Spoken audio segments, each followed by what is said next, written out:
China spends billions of dollars on megaprojects to drive growth and boost the economy.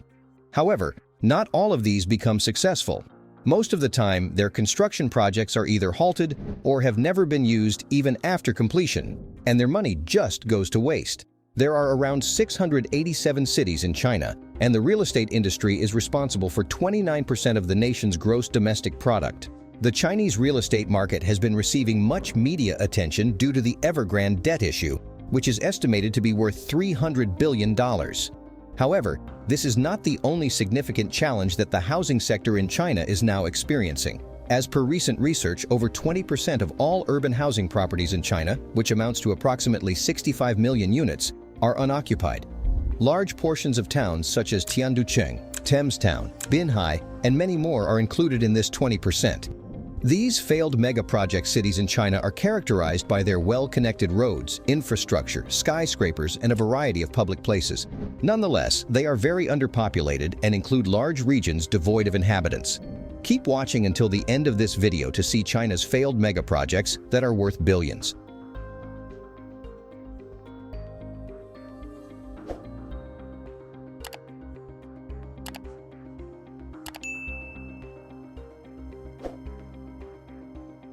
China's real estate market was regarded as a secure and lucrative investment opportunity because the real estate market, with its more or less consistently growing prices, has been a significant driver in raising the nation's wealth and family income for decades. Even the Chinese government supported investment in property.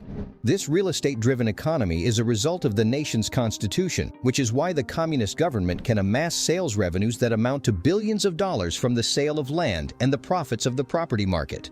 In order for developers to construct a piece of land, they are required to lease it from the government, which is often accomplished by participation in local land auctions. Another factor that contributed to the unchecked expansion of the real estate market in China in the past is that, compared to persons living in the United States and Europe, a much smaller number of Chinese residents participate in the stock market. In the United States, around 52% of the population owns stocks, while approximately 65% owns property.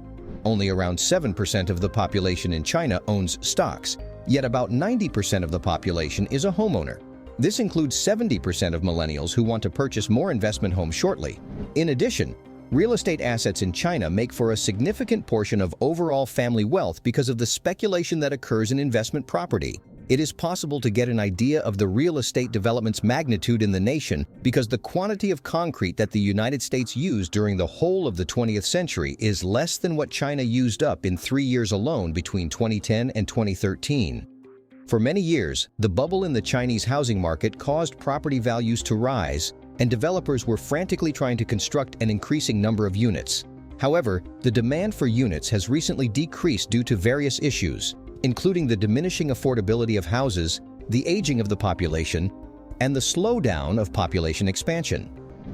A constant stream of revenue was created for the government due to the enormous public interest in real estate, which also played a vital role in the rise in the number of homeowners in China.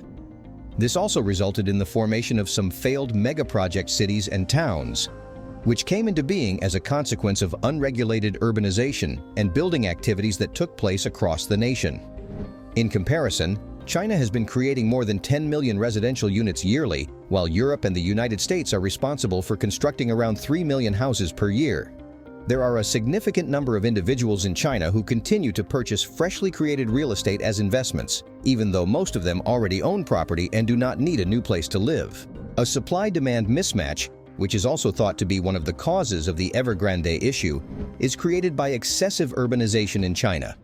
According to experts, these sold-out homes, buildings, neighborhoods, and even whole towns may often sit unoccupied for years. There may be as many as 50 ghost cities in China. In addition to accelerating the development of infrastructure, the culture of real estate in China also brought about significant shifts in the distribution of the country's population. City dwellers make up more than 60% of China's current population of 1,400,000,000 people, as stated in a study by the World Bank. Nevertheless, there are a great number of cities in China that are still waiting for people.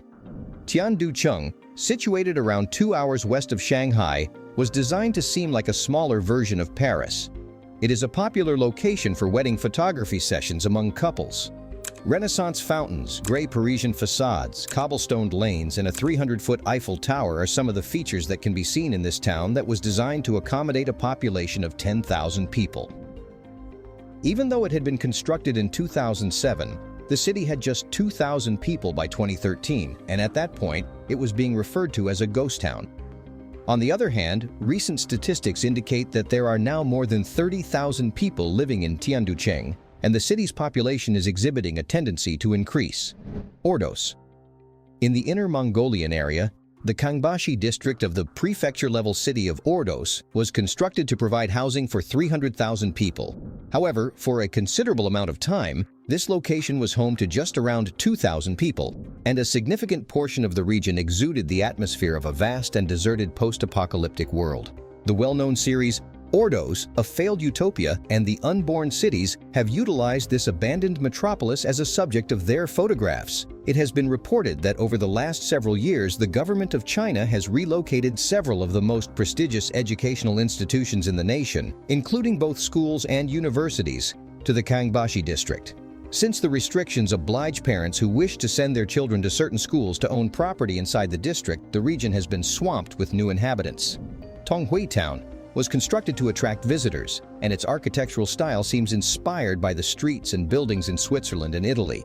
It is not a town, but rather a bar street in the manner of Europe that may be found in the Chaoying area of Beijing as the town. It has several different restaurants, watchtowers, taverns, and other buildings designed in a European style. Sadly, the town was never successful because of the negative feedback it received from the general people. It is now among the estimated 1,600 other theme parks in China that are not profitable. After some time, the majority of the structures were left unoccupied. Temp Town is one of the few spots in Asia where you can discover Harry Potter and James Bond sculptures, some of London's iconic red telephone booths, and buildings designed in the English style. Cobblestone streets, a village green, Edwardian townhouses flanked by immaculate privet hedges, and white stucco Victorian terraces distinguish this neighborhood inspired by London. It was constructed in the Songjiang district of China in 2006, located approximately 24.8 miles from Shanghai. In addition, a fish and chip store and a bar is replicating the Tudor style, in addition to many additional commercial and residential structures, most of which are now unoccupied. This slice of merry old England was created in China over 3 years and cost 2 billion yuan, equivalent to around $330 million. Most of the homes in Temp Town were acquired for investment and were never inhabited. Maybe in the beginning, the town's real estate was selling quickly. However, in a short time, eateries were shut down, and the whole location turned into a magnet for abandoned property investment. Do you think China should still continue creating projects like these? Please share your thoughts on China's failed megaprojects in the comments below. We appreciate you watching this video. Please hit the subscribe button and we'll see you in the next one.